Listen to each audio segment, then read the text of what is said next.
Mutane sun yi ca akan wannan series mai dogon zango wato Labarina, a yayin da wani suke kawo yabawa, a yayin da kuma wasu suke kawo kushewa. A ta ɓangaren dai waɗanda suke yabawa, mutane na bayyana cewa tabbas Aminu Saira yana mugun ƙoƙari wajen kawo wannan series mai dogon zango wato Labarina, inda kuma ta wani ɓangaren mutane da dama suke ganin da cewa tabbas Aminu Saira fa ya yi kasa sanin abin da zai yi a cikin wannan series, inda mutane da dama suke bayyana cewa babu shakka Aminu Saira shirme yake bugawa a cikin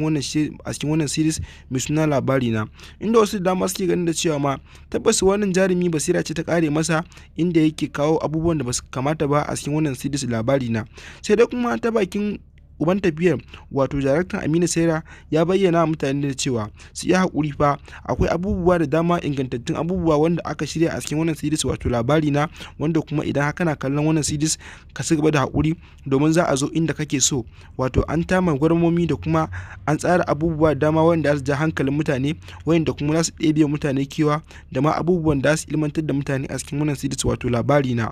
A masu sauraro idan kusance wannan shine su ku cikin wannan chata mai albarka, da kada ku manta ku danna ƙararrawar sanarwa, kana ku dangwala mana subscribing domin samun sabbin bidiyo mu da zarar mun dora a duk inda kuke a faɗin Najeriya da duniya baki ɗaya. Mutane dama suna bayyana cewa dalilin da yasa wannan fim ya yi dogon zango sabida wayannan jarumai ne guda uku, ga sunan wanda zan faɗo su kamar haka, irin su Sumayya da kuma Raba Gardama da kuma